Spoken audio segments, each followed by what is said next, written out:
Greetings, ladies and gentlemen, and welcome to this latest narration in the web series The Nature of Predators Book 2. If you're new to the series, there is a playlist listed down below in the description, and as always, I hope that you enjoy. Chapter 22. Memory Transcription Subject, Tassie, Bison Scientist. Date, Standardized Human Time, March 21st, 2160. What a week it had been since the aliens landed in Grey Basin. It was just a few days ago that I had no idea whether bisons were alone in the universe, and all the possibilities enraptured my mind. My entire life up to that moment was spent imagining how first contact would play out, and how our species might rise to the occasion.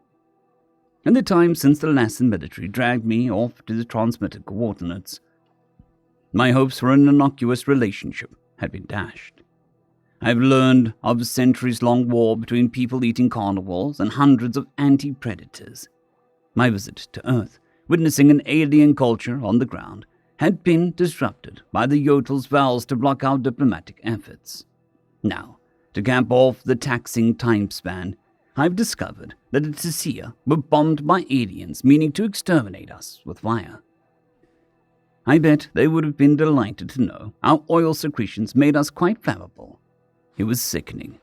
All the while, I needed to stop Dustin from pissing off Zulk and meeting a painful end. There hadn't been much time to consider how I felt about the Tessia hiding it all, leaving FAI scientists like me in the dark. Coming clean to the Bison public this much time later, and revealing that the Tessia kept advancements and key information from us, the Lassian generals were beyond pissed. And Zulk coming here as a diplomat is the only reason he's getting a quiet welcome. This press conference could be a disaster. I hope we're all clear on what's supposed to be said. Do you really think bisons can handle the truth? I whispered towards the two aliens, trying not to catch Zulk's ear. I don't know. The humans bounced back from aliens attacking them, from hundreds of species calling them awful things. Iliska turned from where she stood beside me. Nulia's absence was notable. But given her species' new association, it was a positive that Naltor had gotten her off-world. There'll be strong reactions, of course. We need to ride out the waves. The seas will settle down eventually. Let's just hope eventually means soon. I don't know how much more of this I can take. Her rotund eyes gleamed with concern. It must have been a lot to take in, and you must feel a lot of pressure, disseminating this to the public. You were made a scientist liaison out of nowhere. How are you holding up, Tassie? Honestly, I feel this creeping dread, like I'm waiting for where the next blow is going to come from, and trying to dampen the feelings in advance. I fear my ability to bounce back has been chipped away, but I know this mission is too important to just crumble. I was overwhelmed by a few people eating fish. I wouldn't judge you if you did break. This is illegitimate. It's a disaster of a first contact, Doctor. We're not setting a good example for future contacts, and for that, I am sorry. It's not your fault. Your mission is noble, and I get why you rushed into it, trying to save us. Even after hearing his answer to Naltor, I just don't understand how Dustin can still be so optimistic. He was gushing over Zulk's customs, right after the Tessia had him tied up and told him about their, Starlight incident. Zulk cackled, revealing that he'd been listening. That one, classic martyr. He outright said he was willing to die for peace, continually attempting to sacrifice himself for a higher cause, for the greater good. Well, I threw that label at him myself when we wanted to visit you, but it's more than that. Dustin is the type to see good in others, and to believe that he can facilitate positive change, Naltor countered. Not dissimilar to you, Tassie, with how you believe the best possibilities at first contact, and try to talk to our enemies. It's a mixture of naivete and childlike curiosity. Blind hope. My shoulders slumped. I know you're the pessimist and the skeptic, and I don't want you to be one. You can choose to hold on to the dream, no matter how distant or unrealistic it is. Do you know why I, a Selma, left to join the upstart Bison Nation? I want peace and unity on Avrana, no matter how far-fetched that might be. Isn't that what you want, but with the galaxy? Of course it is. Then don't let them kill your hopes and dreams. Make everything you dream of real, Tassie. If you have to sail halfway across the universe, I believe you'll find the strength to do it. Leave seeing the bleak to me. You seek out the wonder, and give grumpy old soldiers like me a reason to fight. What do you know? You can give motivational speeches, Neltor, Dustin quipped, glancing over his shoulder. I expected that you were about to welcome her back to reality. You must have some line tucked away about the perfect philosophy for a cynic. Neltor cast a sly glance at Zug. What can I say? The fact that the nomads let your featherless ass go made me believe in miracles.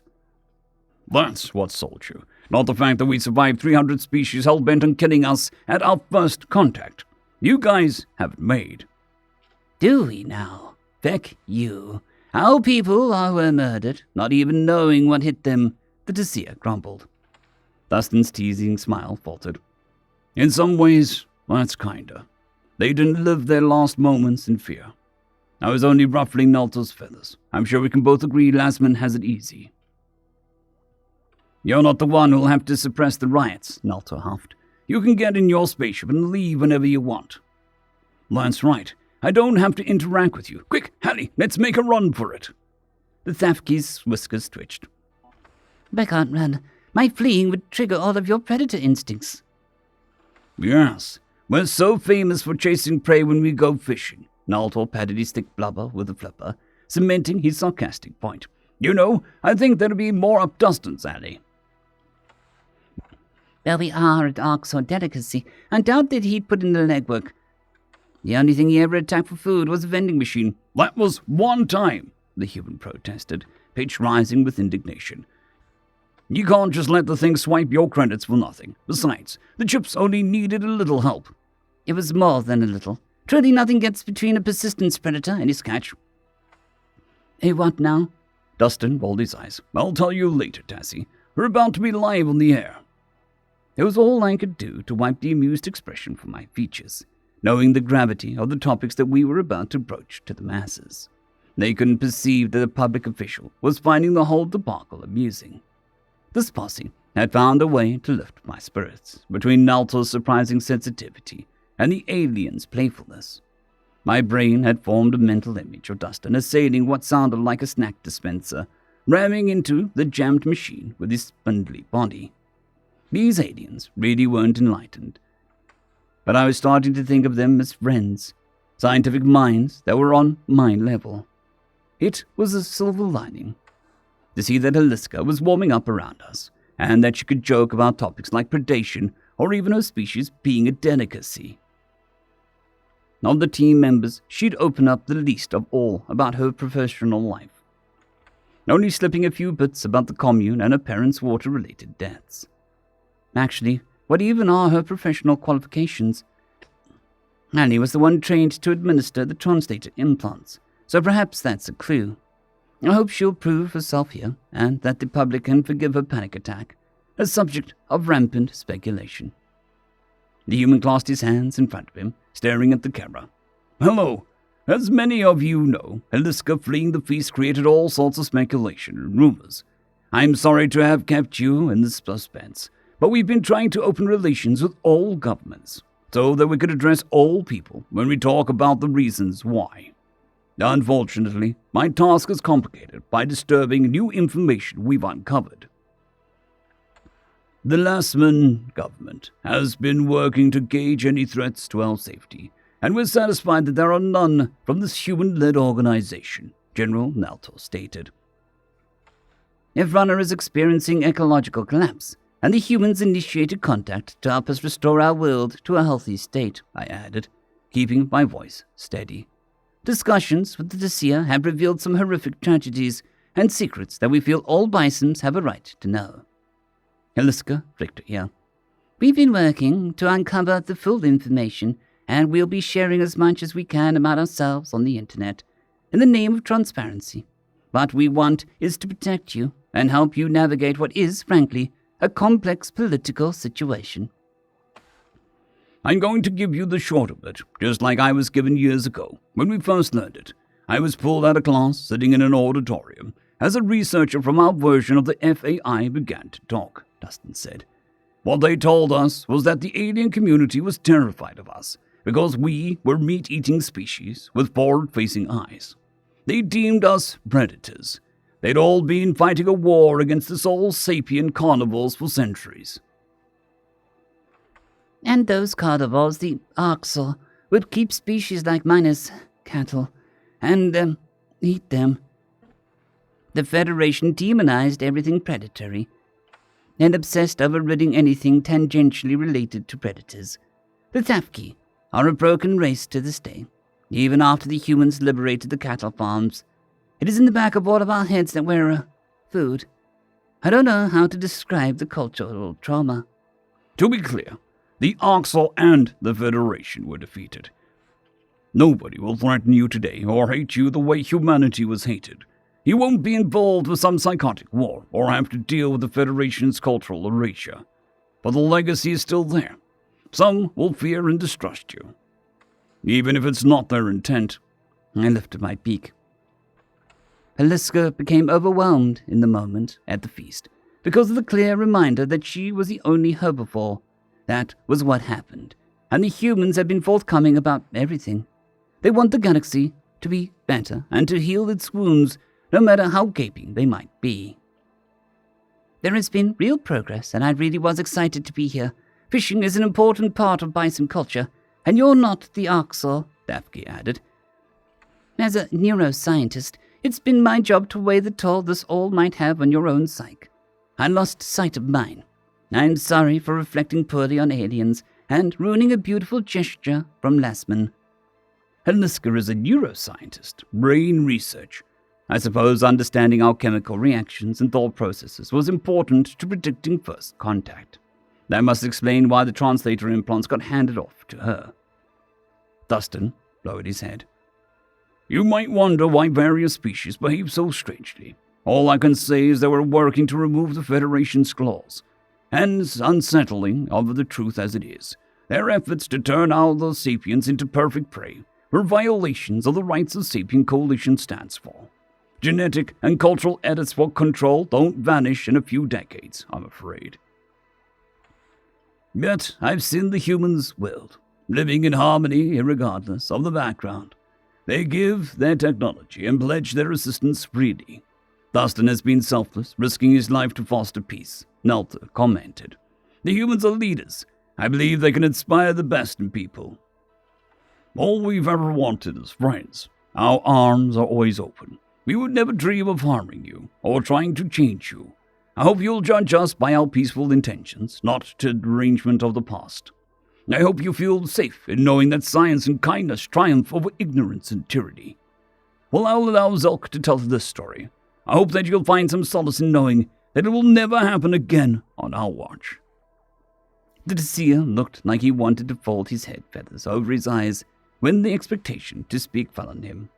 I didn't know how this revelation would be taken by the masses, or by the other two governments apart from Lassman. Our leadership had been stunned by the news, according to what Naltor had said.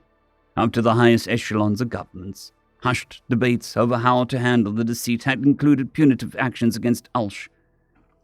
Those sanctions wouldn't quite work on isolationists. What would bison across the globe think when they heard of how the nomads didn't inform anyone about the attack, and kept the alien technology for themselves? It was a miracle that Naltor could contain his rage, with how they'd kept us in the dark to the threat. I thought that we needed to work together, and that we should take the flipper this Tessia had finally extended, but I wasn't sure others would agree.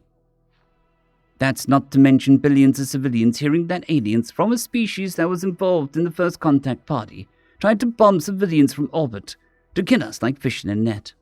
There was no reason for it, apart from feeling that we deserved death for our nature. Bisons will hear that aliens are crazy and genocidal. Zolk's gaze wandered, staring anywhere but the camera, confidence long gone. We were attacked from the skies by an alien craft back in the 2980s. Our military knocked them down with a missile when they came closer, and was able to scour the wreckage, confirming its origin. We expected more to come back, and with the fight being hopeless, we kept it to ourselves. Time passed and no more arrived. We studied the tech, making great discoveries. We didn't trust others not to weaponize it against us. Lastman was not aware and would have never covered up something so critical to all Bisons. We're telling you as soon as we knew, which was 100 years late, Nalta comment, going way off script. We were scared of a threat we didn't understand, and we had a long history of outsiders working to undermine us.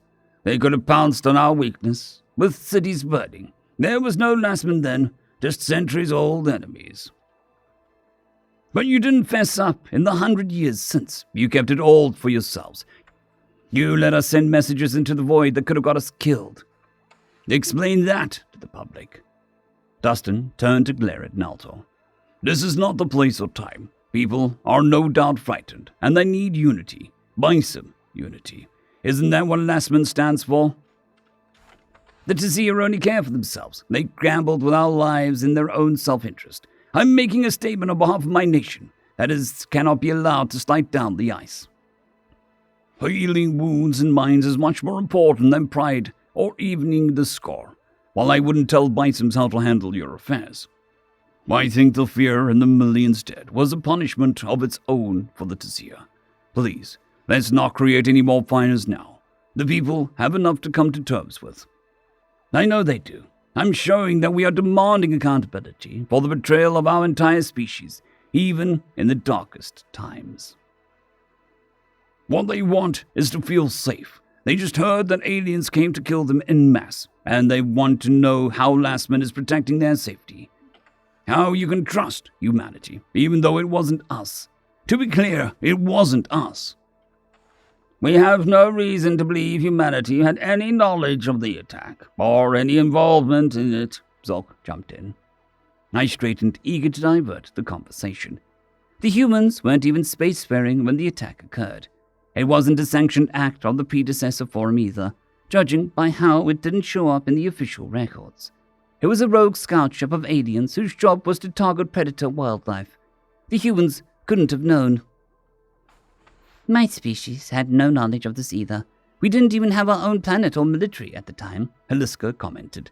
The Federation hid many truths from the wider populace. Even so, this wasn't their doing. They were much more clinical. As soon as this was brought to our attention, we've been trying to get answers, so Bisons can make sense of this tragedy. We can't undo the losses, but we can work together to increase Ivana's safety. Dustin shot a pointed look at Naltor and Zolk before returning his binocular eyes towards the camera. Understanding your history without revisionism will empower you. The only way to diffuse darkness is by shining a light on it. I puffed up my feathers, drawing strength from his steadfast words. The public should know that our first contact, in the present day, has been much more positive. We have met aliens eager to share their culture and to save our lives. Let us realize how much of a blessing that is, now more than ever. The blessing is ours, to be able to share our culture. Too many aliens didn't accept us either. In that way, I find that humanity and the Bisons are brothers and sisters. My promise to you all is that we'll make our stellar neighborhood a better place, where these atrocities never happen to anyone. All I ask is that you stay strong and join us. Thank you for coming to us with open ears and listening to the full story. Dustin dipped his head towards the camera. I sighed with relief at the signal to cut out. Zolk rounded on the larger Salma almost immediately. Once the feed was off, Nalto's beak hovered right between the seer's eyes, and the two military officers' postures for a standoff. As Vertala, with my small body size tailored to enduring the heat, I stood at the lowest height of all of us. The human stepped in before I could weigh the risks of intervention, though he didn't look the least bit intimidating. He pushed the two Bisons apart, holding them at arm's length like a living piston, his binocular eyes narrowing with displeasure. How will the other nations handle Theseus' betrayal? I doubt Naltor is the only one who wants to go a few rounds with Zolk. Curse, damn it, the public might be calling for blood. Are you done with your pissing contest? The alien spat. This is a delicate situation. I don't care who was wrong, or who fecked who over. I care about working together now, so that all of the Ivana can reap the benefits. If you're not with me, I can't take my ship back where I came from. because officiating your disputes isn't why I came here. Naltor stepped back, folding his flippers. I've said what I wanted to say. The Tasia deserved to squirm a little in front of the whole world. You clockerbake, why don't you suck my... Zork began. Dustin stamped his foot. Enough! Tassie, thank you for actually tending to the people's feelings on television. I want what you want. Peace here and peace with the galaxy, I answered. I'm with you to the end. Just please, no matter what these chuckle fucks do, don't take off on your ship. If you give up, I think I will too. I'm not going anywhere, but we need to learn to get along. It's clear that introductions to the SC will have to wait. Though, don't worry. Nulier has returned home to spread the news of the Starlight incident far and wide. I'm hopeful it'll ease the Yodel's resistance, and I'll keep you posted. In the meantime, we should see how the public responds and wait for Bisons to sort out their own squabbles over this train wreck of a first contact. Naltor arched his flippers in a whimsical gesture. That's not fair to train wrecks. They're not this catastrophic. Zork's right, you are a cloacabeak.